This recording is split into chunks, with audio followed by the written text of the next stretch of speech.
I had heard about Sean Davidson through the grapevine, and I became more and more curious about his scrap pricing index as I began to dig for more accurate information. In the process, I got to meet Sean and realized his passion for the scrap industry was genuine. So I asked him to sit down and tell me the story on this podcast of the Davis Index. Enjoy.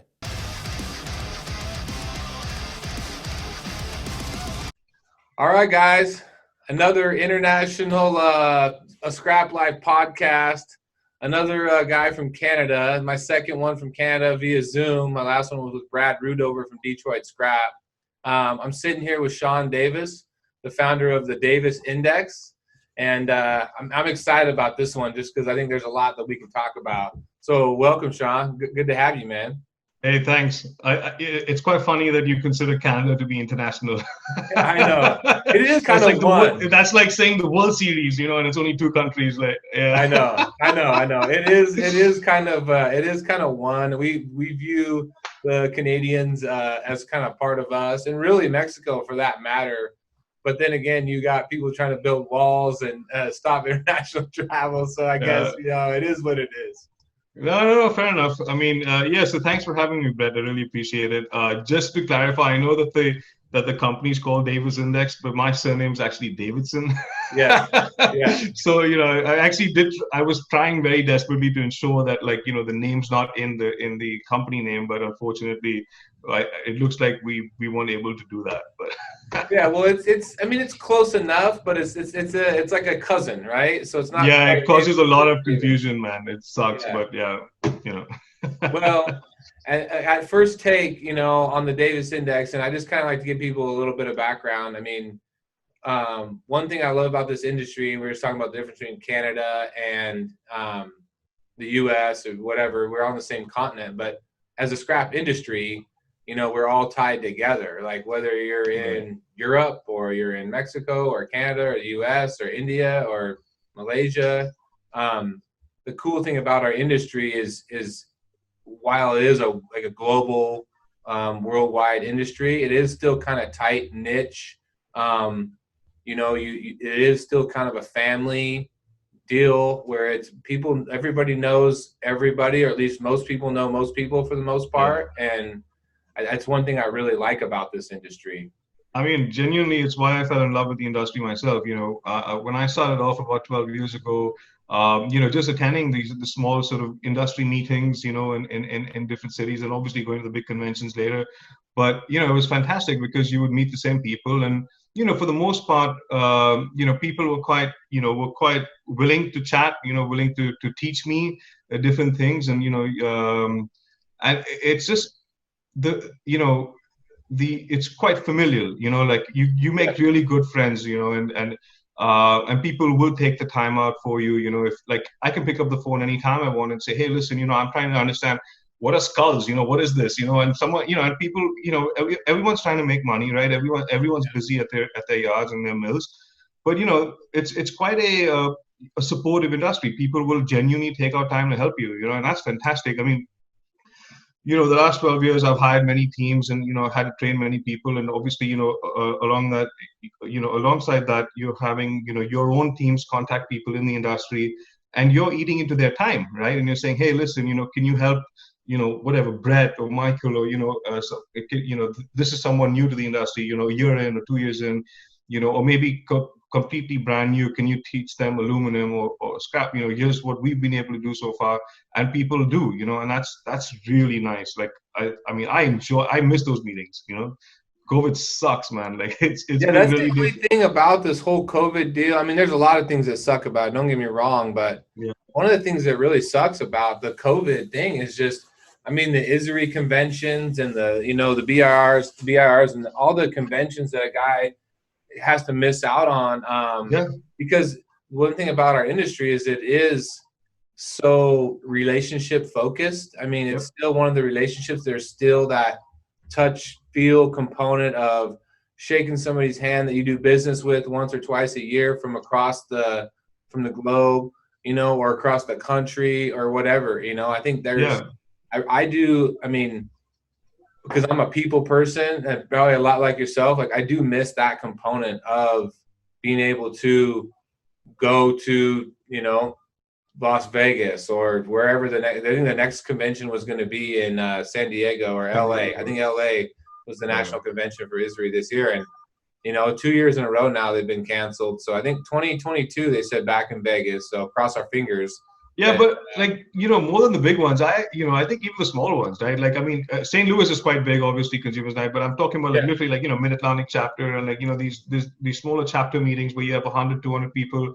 I mean, I just relish the fact that you can talk to someone at night, have drinks, and still talk about the industry, right? And I mean, not necessarily about markets, but just in general, hey, what's happening? What's happening? What's the latest tech out there? What's the latest equipment out there? Like just having general conversations to learn, because like in our day-to-day roles as as observers of the market, correct, we're always talking prices, right? But then when you're out of these industry meetings, you get a chance to learn about the other aspects. What environmental regulations suck. Which cities or states just don't understand what we're doing, right, as an industry. And I think that though, because that really helps helps one gain a fuller context of the industry we're in. And I miss that. I really do. Yeah, no, I agree 100%. There's a lot more to it than just what are you selling your scrap for, right? Absolutely. And I think that's which is kind of what folds back into what your component of the industry right now. But like you're smart enough to realize that there's a lot more to it than just the price, And when when you and I talked here the other day, we sat down and kind of ran through the Davis Index, and you kind of gave us kind of the tour of the site and the value and what it brings. I mean, one of your questions to me, which I really genuinely appreciate, was, how do you guys price your scrap to your, say, dealers or to your, walk-up customers, just your traditional retail mom and pop customers? And we kind of walked you through like how our price sheets go out to our different facilities. And you were like, hey, what if we built you, or what if we discussed how we could build you some sort of component or some sort of, I don't know, remember what you call it, like a nodule or something that you could like plug into your system that would spit you pricing out based off, whether it was the LME or the COMEX or whatever, and help you with your daily pricing, which to me, that's what I appreciate about, about you and about the way you're going about things is you're not just trying to aggregate some big complex number system and get the biggest players on board. You really are trying to figure out how to help, the mom and pop operators, like myself. Absolutely. Yeah. I mean, well, I think like, look, I mean, Davis Index at the end of the day was a marriage of technology and, and the recycling industry, right, and pricing. I mean, so when I left my role at Argus, my initial focus 2 years ago was I just wanted to build tech solutions for the industry.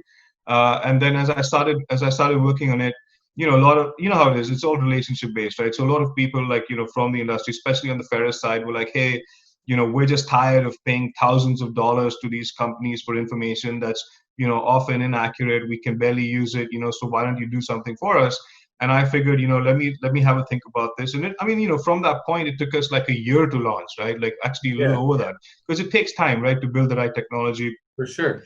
But for us, I mean, the way I looked at it was access, right? And I felt, look, no one wants another AMM, right, or another whatever platform. I mean, you don't want more of the same, right? Like, so how do you do things that are different, and how do you do things that are better for the industry? Not so much different, right? The goal shouldn't be different; should be better, Yeah, you want to differentiate your product from the existing products that are out there. Right, but it has to be better, right? Like, I mean, if I'm differentiating it for the sake of differentiating it, and here it is in, I don't know, unicorn colors or whatever. Like, I mean, that's not differentiation, right? So, so I looked at a couple of things. One is if you look at how publications have traditionally done pricing till date, how the rest of our industry does it. You have someone calling 2 or 3 people, they get 2 or 3 numbers. And then they kind of guess a range. I mean, they'll call it fancy things like, oh, this is the repeatable level, or this is the, the whatever representative level, right? But there's very little effort actually going into qualifying the data, and saying, hey, listen, you know what? We actually need the volumes, right, attached to these prices. We want more information in terms of delivery time, payment terms, things like that, because we want to actually produce an accurate number. So what ends up happening is you end up seeing things like, published like 50, a range of 50 cents to 55 cents for Zorba. I mean, that's absolute nonsense, right? I mean, tell me, Brett, what's your profit margin? What's your profit? Like, is it 1 cent, 2 cents per pound? Yeah. You can have a 10% variable in the price, because I mean 10% is, and this is the published. Yeah, exactly, and that's the published price. Can you imagine that? Like, it's just insane, and this has gone on for too long, and and despite the fact that exists, I mean, think about, turnings, right? So industrial accounts and publications, and then you have publications, publishing prices of like $50 and $70 for turnings when the actual market's like $250 or $300, right? I mean, and yet these publications are every year, they'll increase their prices, right? So, hey, I'm charging you $3,000 this year. How do I charge you $4,000 next year, right? Yeah. So it's this, so we're stuck in an industry where, the modus operandi is, hey, can I charge you more to be shittier each year? Yeah. Like my information is going to be worse on accuracy, but please pay me more for it, right? Yeah. I mean, so that was obviously the first hurdle that we wanted to, or not hurdle, but that was the first problem that we wanted to solve, right? And the second thing was access, right? I'm tired of seeing, and it's not just so much about small versus big, but I think it's also like people that are astute when it comes to spending, right?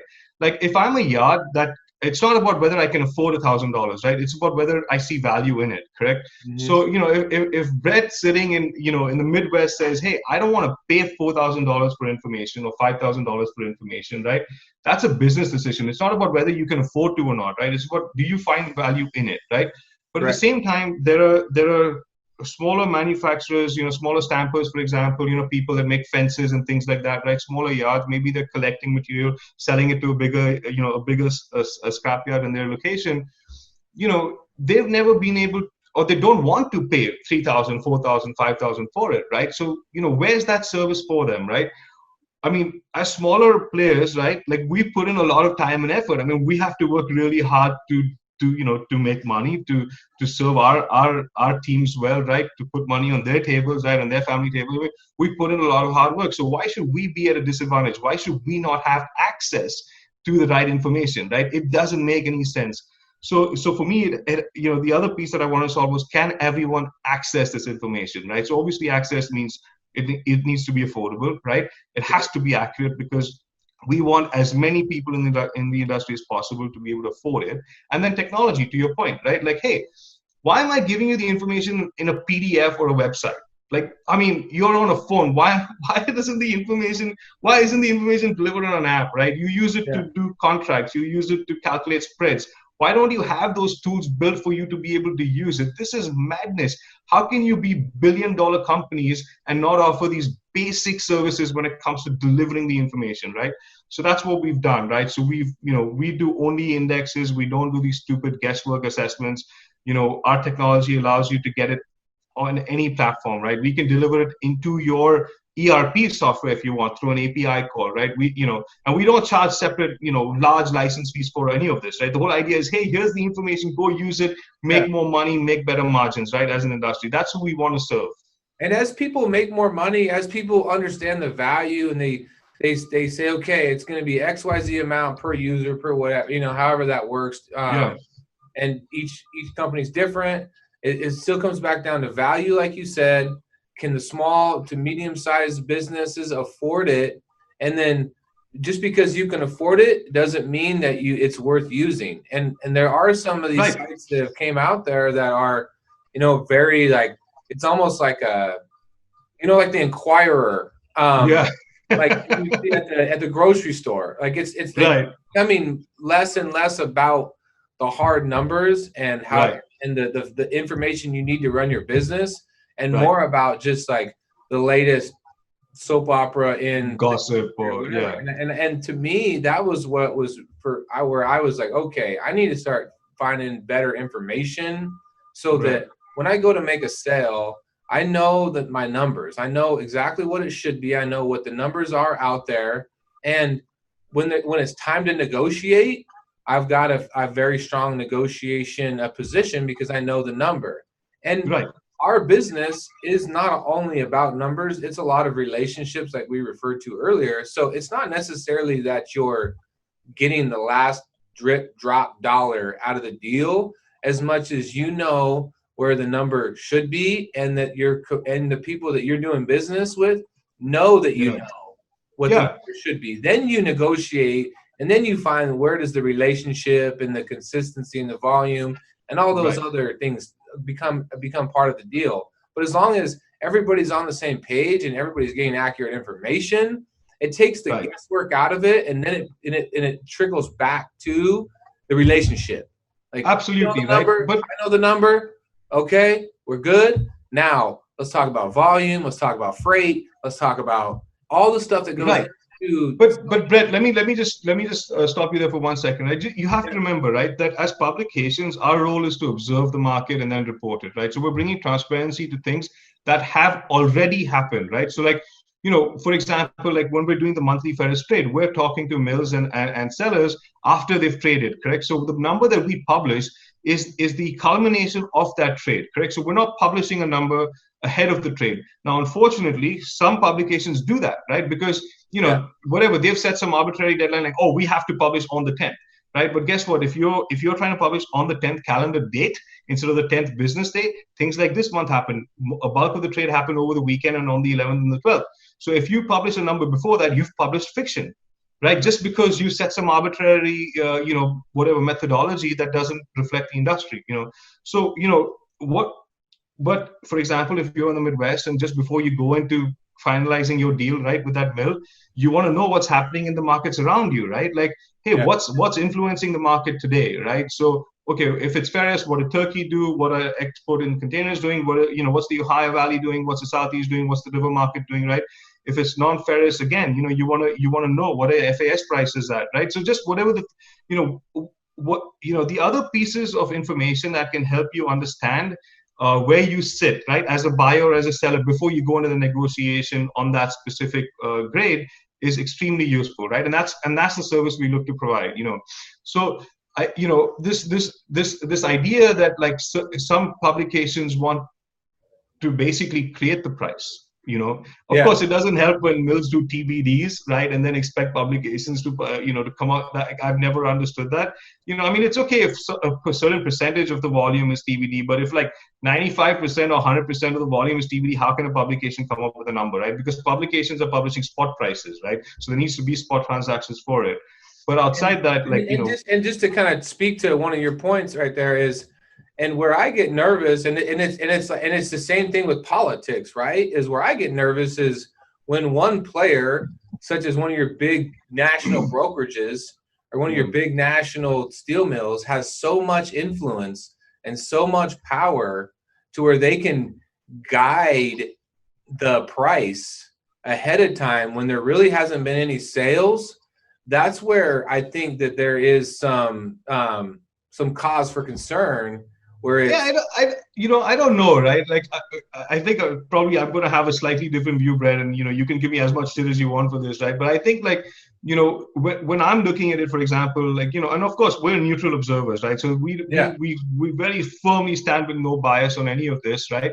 But I think like it's very important to put yourself in the other person's shoes, right? If you were managing the purchase for a big company, right, that's spread across the country, or you were purchasing from multiple locations, you're going to have the ability to do certain things that work to your favor, because I will do everything I can as the buyer and offer with a large footprint to improve my margin, right? Now, you and I both know that it doesn't always work out. I mean, I can come and signal, hey, I want the market down 50, and then every dealer can say, hey, why don't you go,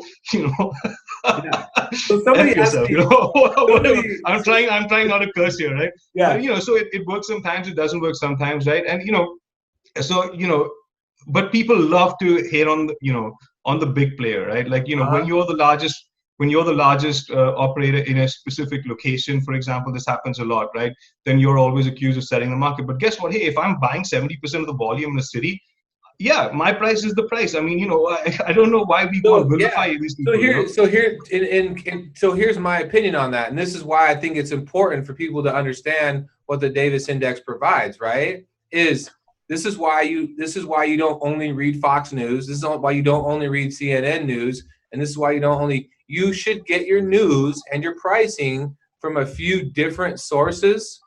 So in my opinion, and this is, if you can afford it, if you find value in it, you should look at the Davis Index. You should look at the AMM. You should look at these other publications and say, okay, and then come up and extrapolate the price on your own, just like you would the news flow, Yeah, I mean, I would should give you a good guide. I would look, okay, I mean, Brett, if you're putting me on the spot there and saying, I would say, hey, listen, all day long, Platts, Argus, Davis Index, these are three services that are going to provide you with very accurate information. I would definitely not recommend the one that you recommended, because the other one, because if you are consistently for years having to do things like corrections, and you have your publishing prices that are nowhere close to the actual market, I mean, at some point it just has to stop, right? We as an industry just have to turn around and say, you know what, that's it, we're done, right? And then suddenly, I don't want to issue a correction, so when the market goes up $40, I publish a price that's up 50, and then every dealer's screwed, and then some months, I get bad information again, and then I actually publish a price lower than the actual market, and now the industrials are screwed, right? Like, I mean, what is this? Like, why do I have to wake up every month and wait to see, hey, did I get screwed this month or not, right? Like, I mean, it's insane. So I think that any commodity for that matter, right, that is served by the likes of a Platts or a Davis Index or an Argus, those are definitely better services than some of the others that are out there. I agree. Like, then that's why we are having this conversation. But we've been frustrated for a little too long with the way some of that deal rolls out. Because and I'm speaking just for myself, but I think that, I mean, the way we set up a lot of our industrial customers, they are contractual. Their contracts based over a certain period of time with certain indicators on price that are pulled from various publications, right? And to unwind that whole thing, right, when you have as many industrial customers as us or some of these other bigger outfits, to be able to kind of make that switch and like to turn that ship, it takes a little bit of time. Absolutely. I mean, honestly, Brett, it's going to take a long time, right? It's not going to happen overnight. And, I think also, let me ask you, right, how many of the industrials that you deal with have a dedicated person for scrap, like whose job is only to manage the scrap program? None. Exactly, right? So think about it, right? So there's a purchasing manager, right, through no fault of his or hers, right, that goes, hey, I have this industrial contract and the person before me has always used X publication, so that's what I'm going to use, right? They have no idea. They have no idea if the publication price is right or wrong, right? Many times, I mean, like any industry, there are always a few bad practitioners, let's put it like that, who will tell them, no, that's the actual price, even if they're getting paid double in the real market, But I don't fault them. I don't think it's the manufacturers or the industrialists that are at fault here. I think that if there's anyone at fault, it's the information, right? So we have to do our best to let the industrial, I mean, 1/3 of our scrap supply in the US comes from that manufacturing sector, right? So it's our job to bring them the awareness that, hey, maybe you want to look at a different information source to see, and maybe it's our job to help them, right, move their contracts because they don't have dedicated people managing this. And of course, the recyclers also, obviously the few recycling companies that have benefited, right, from that fictional pricing, they're not going to support a move to an accurate number, right? That's that's a short-term way of thinking, and we've said that, as far as if you you're cutting a fat hog because that pricing is incorrect and you're not correcting it on your own. Yeah. And I've always said that as a company like us, we take a lot of pride in our customer service because we are a customer service business, just like you are. And that's why I appreciate our when we sat down and had the conversation about, hey, how can we help you? And so when you take that amount of pride in making sure your customers paid correctly, then you have to make sure your numbers are right. And I think, but Brett, you're doing that, right? Yeah. Because you care about your customers, and that's how you retain customers, and you're winning those contracts every year, right? And you're able to expand. But you and I both know that there are at least a few people in any industry, right? Not just I'm not sitting here and knocking the metals industry. I think this is true universally for anything, right? That don't operate that way, right? I agree. I know scrap companies that have industrial contracts based off their actual sales, Brett. Where like the industrials have access to their company's actual sales prices through a portal, and then that's how they're paid for their industrial scrap, right? So I think most companies get it and some don't, but guess what, right? The ones that don't want it are the ones that usually make the loudest noise, right? So we do have a fight ahead of us. There's no doubt in my mind about it. But we'll fight the good fight, right? Because we want to help the industry get access to better information. We want everyone to make better margins, not just recyclers of any size, but a furnace of any size, right? And a manufacturer that's generating scrap or demo jobs, right? I mean, so we're working on technology tools where you will be able to hedge any grade of scrap, not just the one or two that an exchange allows you to, because we're working with decentralized exchanges, things. So we're trying to bring solutions that really help the industry, right? In every aspect that we can serve.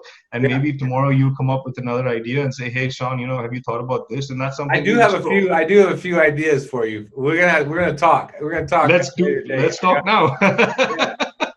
So out of curiosity, so like to kind of rewind a little bit, I do love to give people just like a little bit of history of like how you found your way into the scrap industry and kind of the road that you traveled, just because I think it lends like a lot of context to what I feel our podcast is about, and that's our industry and just the people that are involved and kind of how passionate they are about it.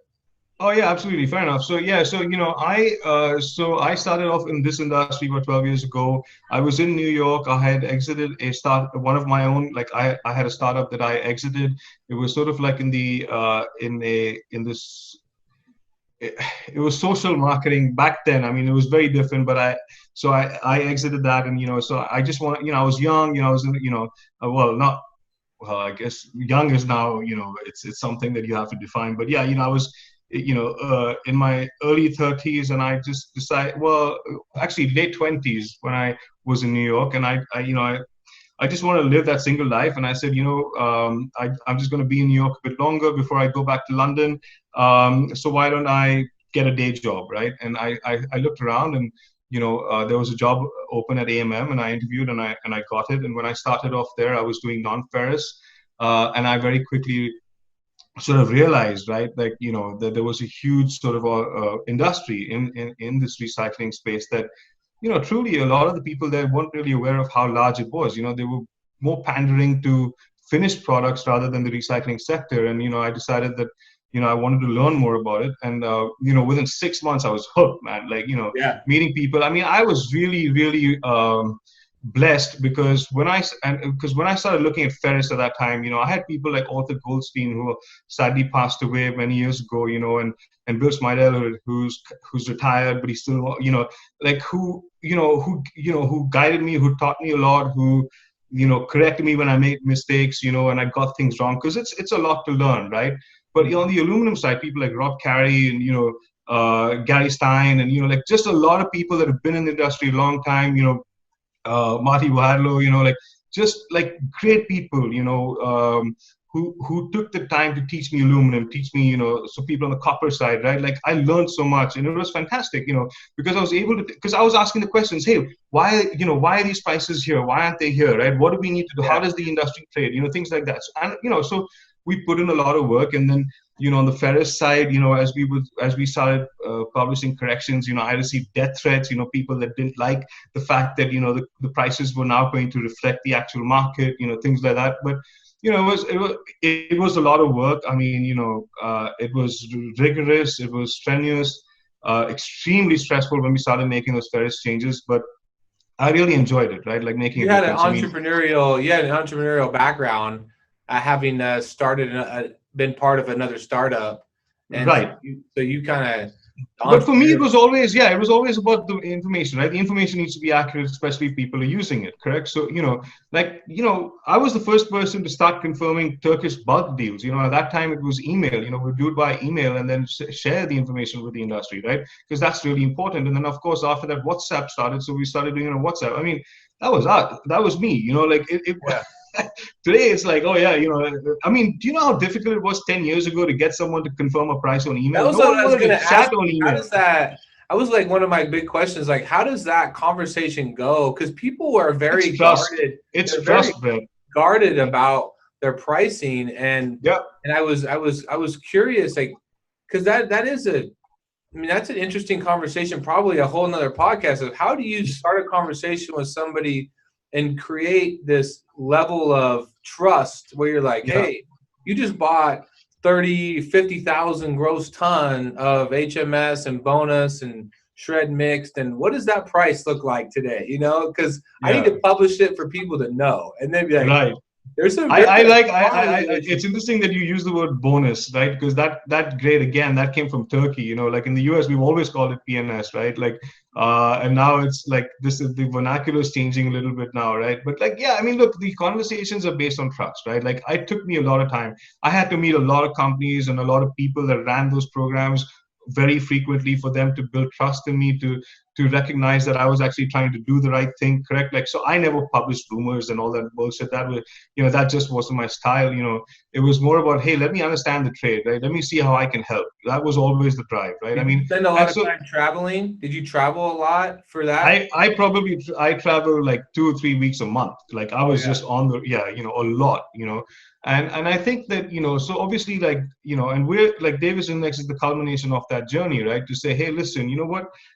We understand the trade. I mean, I have 55 people now on my team, right? Like, we have an office in Canada, in the US, and Mexico, and Singapore, and India, So we're doing this not just for the US, but also for Canada, right? Suddenly there are accurate prices for Canada, for Mexico, for India, for Japan, Germany, UK. I mean, we're in every market, right? Every major market, and it's built on that trust, because people know that, hey, do you know that 10 years ago I had to say, hey, listen, can I send you an email and can you confirm it? Because, I'm trying to talk to as many people as possible and be like, I'm not going to talk to and I had to have these conversations with, and some of them are great friends today, right? But I said, man, come on, I can't call 500 people in a day, but I can send 500 emails, right? Help me out here. And this was every month for a year, man. Like, it was insane. Like, you have to fight the good fight, right? But today people are so non-finished. You send someone a message and boom, you have an email back. Here's my pricing, right?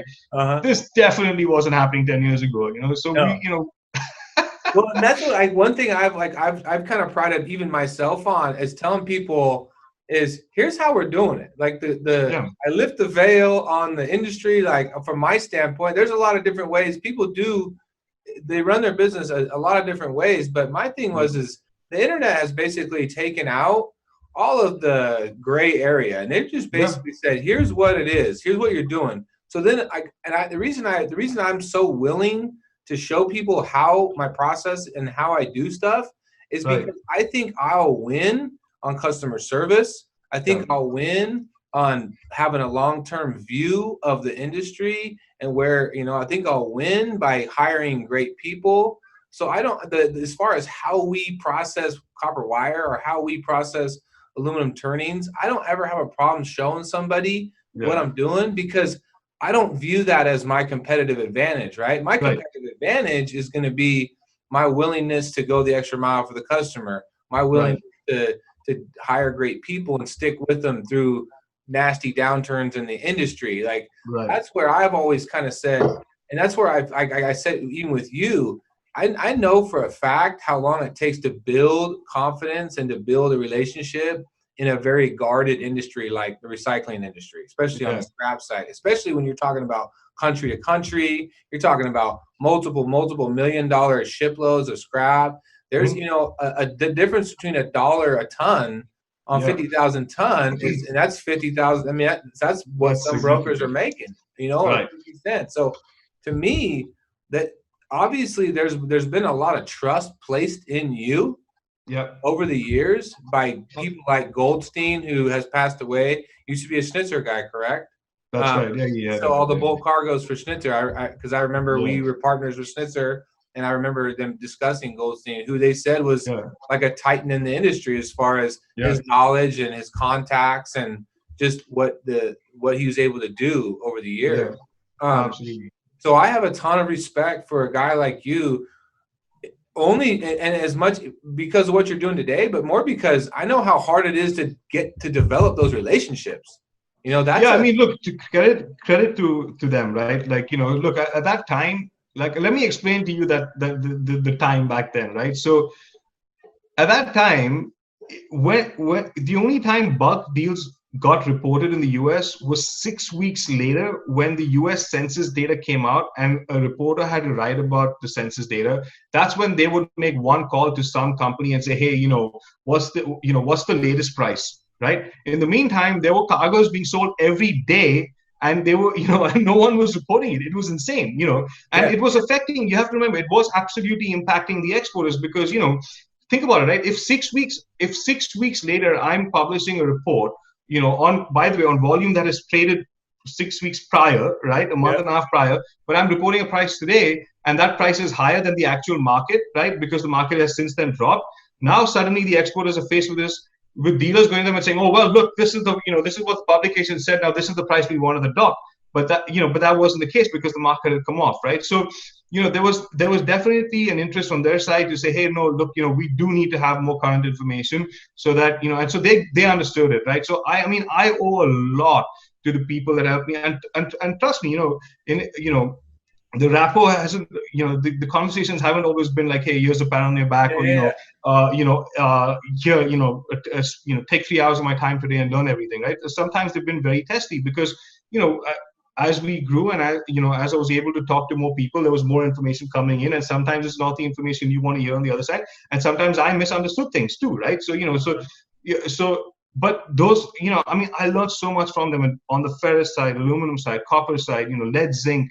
The conversations I've had on lead batteries, electronics recycling, right? Like especially when the two organizations were embroiled in this their first massive spat, about 8 years ago, so it's been a fascinating journey, so far. I'm only getting started. You know how it is. We're still young, right? 10, 12 years, we're still young. We've got 50 more years to go, right?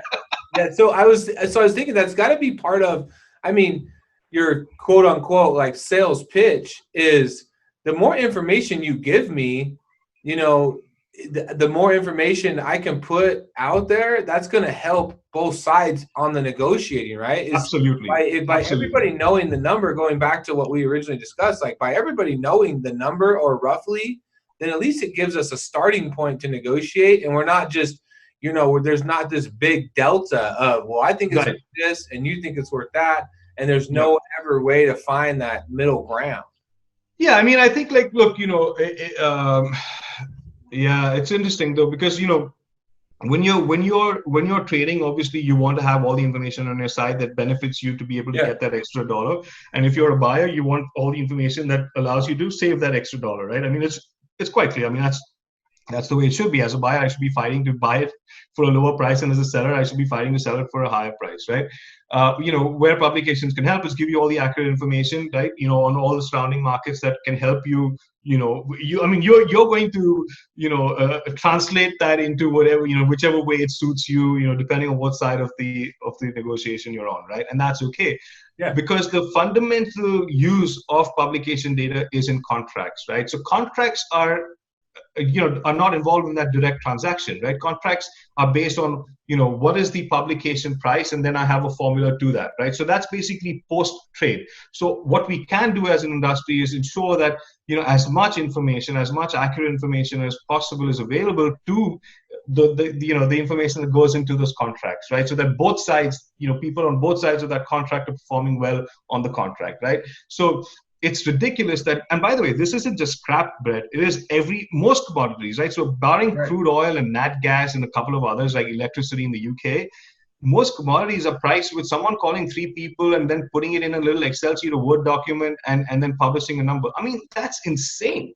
Why aren't so for example, on our side, we have a few mills and a few large companies, on the sell side that understand what we're trying to do and really support us, and give us open information. Like, hey, here's our Excel sheet with the buy program and the sell program, where we have like detailed, hey, this was the price, this was the volume or whatever, right? And through varying degrees of like how much information they're willing to share. But that's how it should be, right? Hey, let me call your back office and just take the sheet from you, or whichever way you want to share it, and so we don't use Excel sheets and Word documents and all that. We use an actual software. We'll just feed it in and let it do its job to normalize everything to a base spec, right? And then to publish a volume weighted average. That's how we do it. So because maybe then you can use it to benchmark how's your buyer doing, right? Or how's your seller doing, right? Because it's all actual data. There's a company that does a small piece of this on the steel side, but only for the mills, right? So only only mills can see it. Not every mill's a member of it, and they charge them $80,000 or $100,000 a year for that. I mean, that's madness. Yeah. Right. Like I'm like, hey man, come, I'll build that whole thing for you for free. Yeah. Well, I liken it to like everybody's probably familiar with now like Kelley Blue Book price, right, for used cars. Right. So, like if a 1999 Tahoe is worth $5,000 according, if it's in good condition, yada yada yada, for today, according to Kelley Blue Book, whatever that number is, it doesn't mean that somebody's going to walk into your dealership and pay you $5,000 for the Tahoe. If a guy really wants one, he really likes that year, and he really likes the body style, he might give you $600 or $6,500. And if the market is flooded with 99 Tahoes, then it might realistically, even though it's Kelley Blue Book at $5,000, it might really only be worth $4,000. So the index really is just giving you a guideline of where that number could be, should be, where it has been. Or I should say it has been. It's not could be and should be. We're never looking ahead. Yes, right? You changed my opinion on this. It gives you a number where it has already been. Correct. And then the relationship and the negotiation starts. Right. Where it was yesterday or a week ago. Exactly. Now you hit the right point, right? So what matters is so us as information providers, where we need to do a better job is ensuring that the information is up to date, correct? So if the price changes every day, I should have daily price indexes, right? If the price changes weekly, for example, if spreads change weekly, then that's where I should be. But do you know that most information is provided on a weekly or a monthly basis? Like they won't do daily because they don't want to invest in those resources. But for us, we have ferrous, like bulk daily, containers daily on the non-ferrous side and the ferrous side. We've invested in those resources because those markets are daily.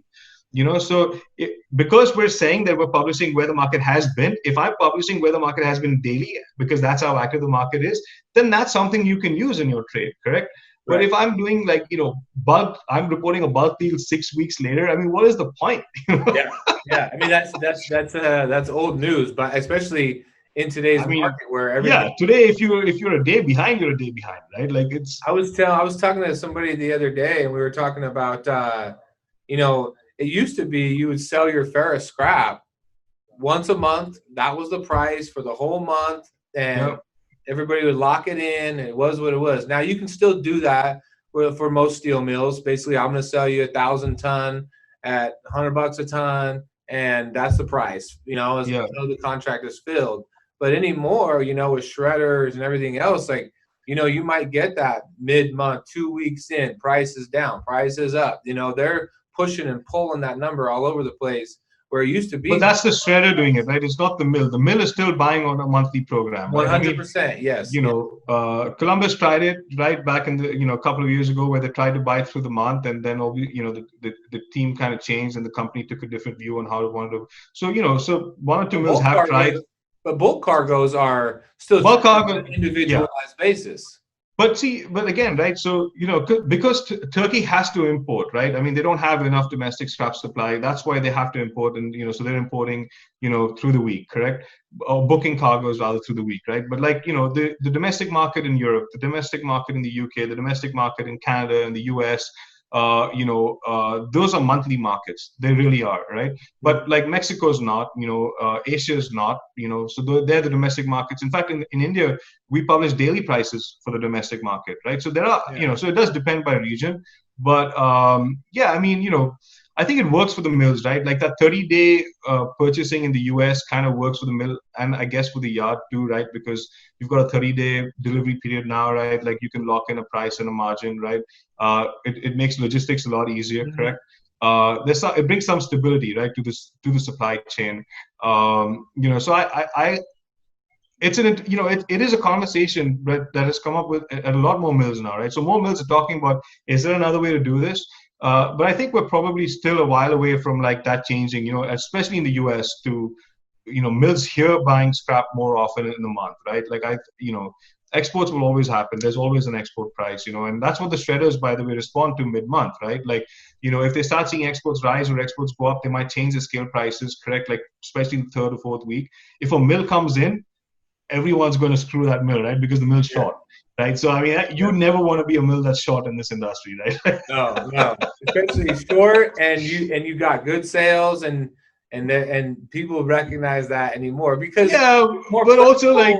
more plentiful information out there than there used to be. I mean, you used to have to take a drive, you used to have to go for a drive, buy the steel mill, look at their pile, and say, are they short? What do their sales look like? Anymore, it really feels, because the information is so free as far as, I mean, it's out there, and usually if you're paying for it, you're probably getting a little bit better of information. Yeah. You're using some choice. I mean, and that sucks, doesn't it? Like, I wish that someday we're able to provide all the basic information that people need for free, like genuinely, right? Because I think that, why should someone have to suffer with bad information just because they can't afford it, or they don't want to pay for it, for example, right? Like, I think like some of the basic stuff that helps the industry make better decisions, like I really hope to be able to deliver that someday, right?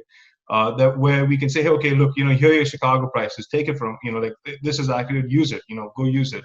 We're not going to charge you for it, right? Because maybe we would have, by that point, found a different way to monetize some other service, for example, where we're not charging for pricing, but we're charging for something else, for example, right? Yeah. Because, I mean, you've been on LinkedIn. I mean, you're very active on LinkedIn. By the way, I have to say, Brett, I appreciate what you do on LinkedIn. I think that, you are, you bring so much positivity. I've told you this in the past, right? Like, there are days when I'm struggling and I'm like, I'm feeling demotivated, and I'll see you post something, that's very positive, or Adam, Adam is another person that's quite active. And, I think the positive messages for our industry are, I appreciate them. I don't know about the rest, but I do. I enjoy what I do, right? I mean, when you love what you do, like I do, not everybody's like 100%, 365 days a year. Like, you're gonna have days where you're just like, oh, okay, I'm good, like I'm tired. But days when you're just pissed off at someone, right? Yeah, like, exactly. God damn it, how are you not seeing this, man? Come on. Or copper drops 20 cents in a day, and you're like, God damn it. See, copper drops 20 cents in the day affects you different to how it affects us. Yeah, right? Like, exactly. Yeah, for sure. But my thing is I mean, when I love what I do, I love who I get to do. I mean, shit, a week, 2 weeks ago, if somebody would have said, hey, you're gonna have the opportunity to sit down with Sean Davidson and discuss, his index and his entrepreneurial journey in the scrap industry, I would have been like, oh, okay, like it is what it is. But we were able to put this thing together, and now when I see you at Isery, we sit down, have a beer, a drink, whatever, and we'll have context.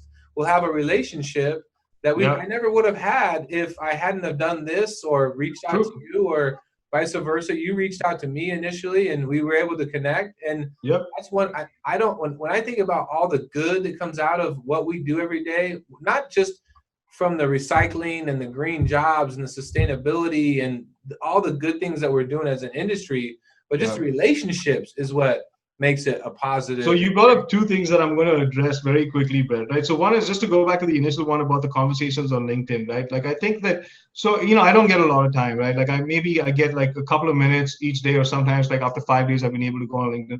But what I try to actively do is I look at the groups that are sharing bad information, because like a bunch of people that can't afford these publications, right? Or right now they don't want to pay us $8.99, for example, or they're not aware of us, and we have to do a better job with our marketing, whatever it is, right? The point is that, when I see them circulating bad information, I actually go into those forums and say, hey, hang on a second, this is the accurate information, right? This is actually what's happened.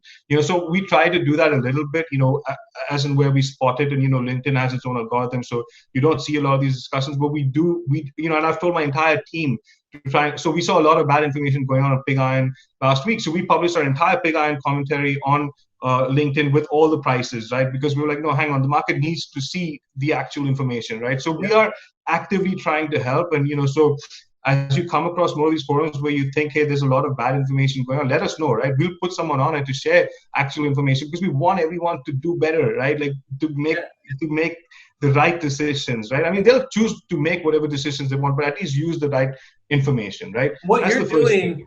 and I'll cut you off real quick. What you're doing is the right way, because what you're doing is you're bringing people value. And Right. if you bring people value, which is in your case is information. Our two cases are different. I try and bring people value in our processing and how we do things. That way, if they can learn something, great. Right. You bring people value by saying, hey, the number you read is bullshit. Like whatever they're telling you. I say that in my head. I don't say that. No. But what I'm saying, yeah, I know. I figured you did, but that gives people context. Be like, I'm telling you, it's bullshit because I know. Like I'm not just guessing where it could be, should be. Like I'm telling you, I know the answer to this question. Here's the answer.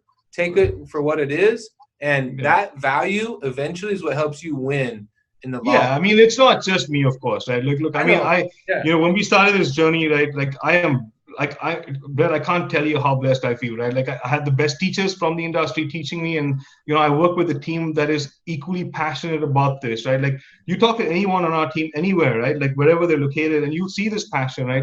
We don't have people that are just calling in to do their day job, right? Like, oh, I'll get 3 numbers, I'll publish a commentary, screw it, my day's over, right? You will see that there's a dedication. Everyone's passionately trying to get accurate information, right? To publish. The whole drive is accuracy and access, and that bleeds. So I can't even tell you how grateful I am to the team that I work with, right? Like, I don't think I tell them enough, but it's that team that's going out there every day and getting that information that we have access to. So, so when we're posting on LinkedIn and saying, hey, hang on, that's not me, right? I can't say it's the team, and that the team is actually. I look at it as Davis Index is providing. Oh yeah, fair enough. Okay, yeah, no, I just wanted to clarify that. I have a lot of people that help me on LinkedIn, and I look at it as like United Metals. We're providing value, not necessarily me. Like I have some side commentary, like my personal opinion on something. Sometimes people agree to disagree, and I'm all for that. But I like to think that as a company, we're providing value to people. And just like you, I look at it as Davis Index is providing value to people out there, so they know what they're talking about, or at least they have an accurate representation of the numbers. Yeah, and the thing is, like, you'll find that, like, let's say that we've heard something different to what you've actually done, for example, right? So, like, you call us and say, hey, Zorba 99.3, you guys published whatever, $1 per pound, but I just sold it $1.03. That's a conversation that we want to have with you, right? Because we'll say, hey, obviously we will never reveal where we got information from, there's strict confidentiality there, but we will say, hey, yeah, look, the dollar that we've heard is, it represents this kind of volume, or into this port and this delivery or whatever, right? What your 103, where is that coming from, right? Like, what does your delivery look like and whatever?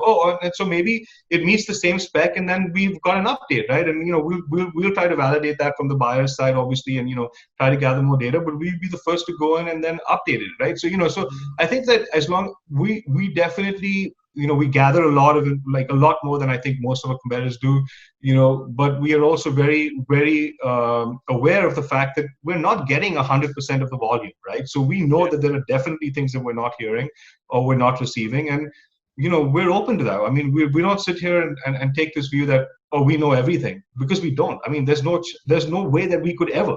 Let's be very real here. We can do our best to try and bring as much transparency as possible, but we're never going to be, we're never going to know every deal. That's never going to happen, so. Well, I got two questions for you, and then I'll let everybody, we'll wrap this up. So 2 questions is when did you, what year did you start the Davis Index? So we formally launched about a year ago, basically Jan 2020. So it was the soft launch. Feb 2020 was the official launch. Actually, we launched at ISRI St. Louis.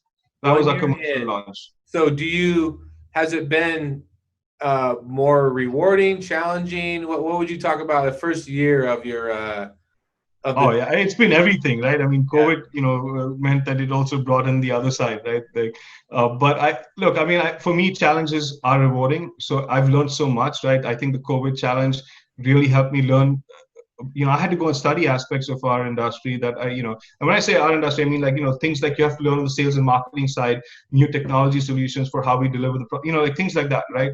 Which I probably would not have ever known. So I'm really grateful to that. I mean, look, I'm not going to lie, it's been a pain in the ass, right? Like it's been very, very hard, but our customers love us. We're, every quarter we're growing rapidly, right? Like, so Brett, you should, like, it was kind of like, your response to the demo, right? When people see it, they're like, holy shit, I can't believe this exists. This is amazing, right? When they see our platform and the little tools that we've built, for contracts and for spread calculations and, it's just, I love that, right? That's why I love giving as many of the demos as I can, like joining my sales team for those demos, because like that just makes everything worthwhile, right? It's like when you're running a restaurant, right? It's a thankless job, right? Your customers are constantly complaining, your staff is constantly complaining, your vendors are constantly screwing you, but when someone eats your food and just says, that was awesome, like that feels great, and that's for us, that's like, when people see the demo and they have that response to what we're doing, it's fantastic.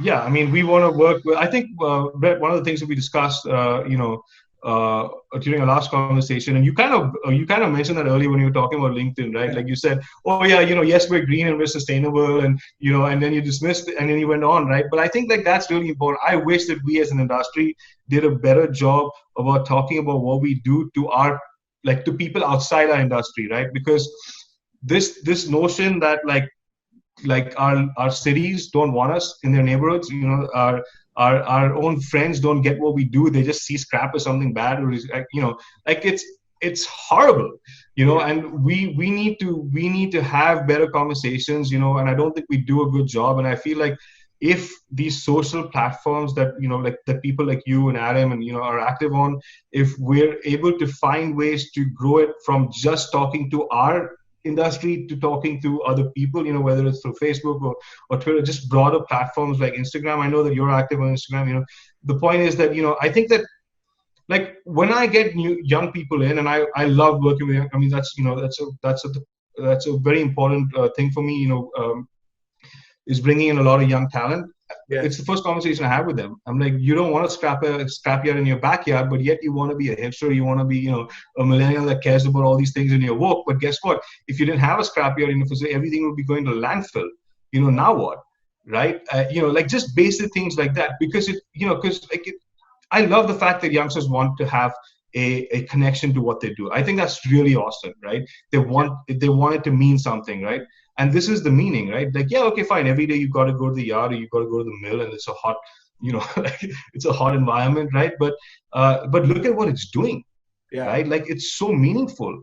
And I don't know what we need to do as an industry to curate. Maybe we curate content together, right? That we then all go and share. Talking about, I think you're right. You just keep talking about all the good stuff you're doing. I mean, and I think that's why staying positive is important as a person, as a business, whatever. It's the same with your industry. I mean, never discount all the good stuff that you're doing. And it's a matter of changing the image and changing the and just changing the way you talk about it. I mean, I've heard a lot of people say, like, I don't necessarily want to call it, scrap. It should be like a recyclable or whatever it is, which to me is, I'm not going to do that. I'm not going to commit to that, but I am going to commit to discussing the good that we're doing. I am going to commit to discussing all the positives that the industry brings, because I think scrap is what it is. Every manufacturing facility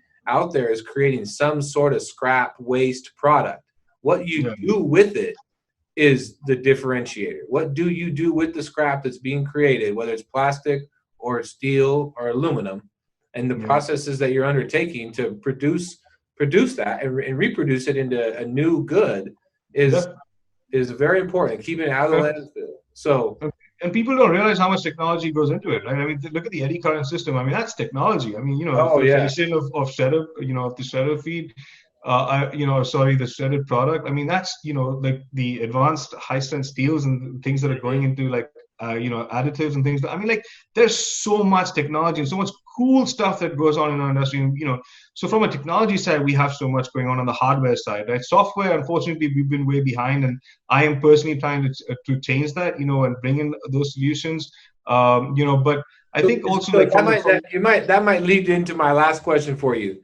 So where do you see, what are your growth opportunities, and where do you see Davis Index going? I mean, in the perfect world, like where are you trying to get to? Well, okay, I can answer the second piece easy. Look, our whole goal is that we want anyone in the recycling industry, right, that's at any point of the supply chain, any kind of stakeholder, to at some point or the other be accessing Davis Index information, right? And so that's our whole mission, right? We will make it available to so eventually we'll have services that offer information to peddlers and car wreckers and things like we'll go the entire supply chain, but not just in metals. We will also be in other commodities.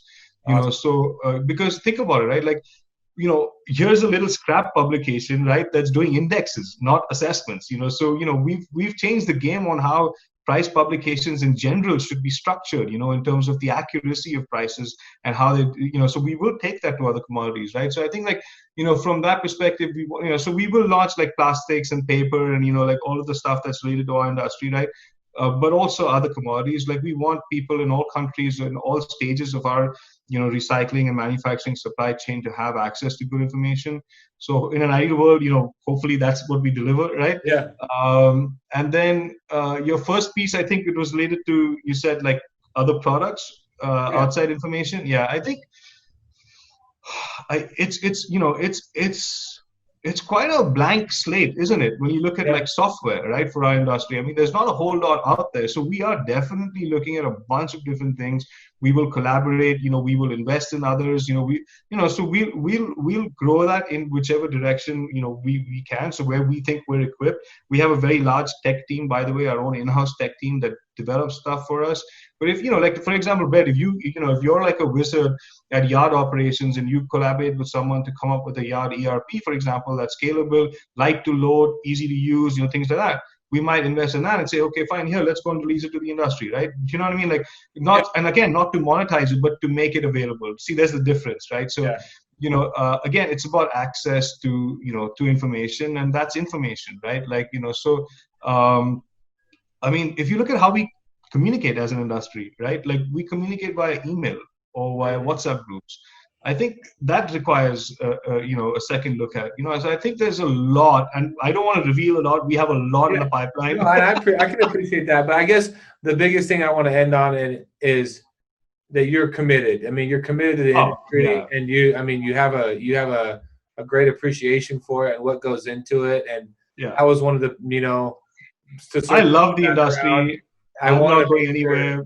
People understand that. Yeah, you're not just some national big publication guy trying to get rich quick scheme. And God, no. Look, we're definitely the smaller player. Let's be very real here.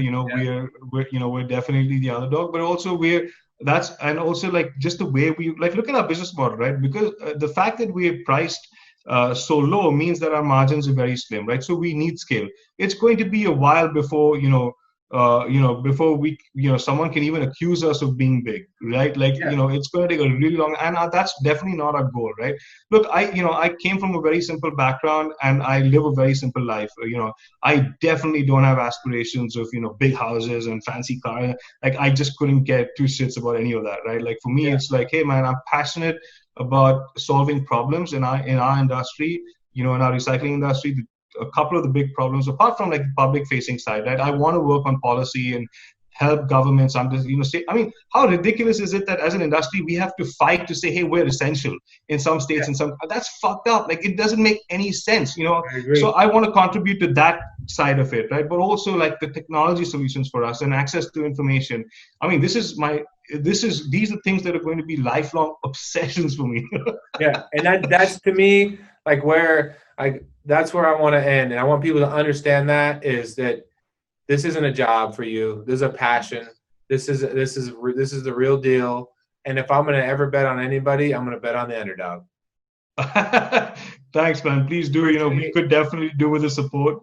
Brett, I really appreciate this. This is very kind of you. Well, I know you're busy, man. So I just thank you for taking the time out and just talking about the scrap business with me, man. Yeah, maybe we'll do another session on public policy and things like that because I'm in. Let's do it. That's a whole minefield that we should discuss. Maybe get another couple of people on, right, and just figure out, hey, what do we do as an industry to address that, right, to make our industry actually shine in the public light as it should, because we do awesome stuff as an industry and people just don't understand it, but they want to be woke. And hey, here's my tote bag and I recycled my, fuck off. I mean, exactly. You don't want my facility in your neighborhood, but you want to sit there and talk like like you get and that's our fault as an industry. I don't think we've done enough to bring that awareness. But we're on it. We're going to work on it now. Yeah, we should. We must. And I'm happy to join any effort that does that. We have to. Well, thank you, Sean. I appreciate the time, man. And we'll Thanks, Brett. We'll stay in touch. All right, man. Take care. Bye. Take care.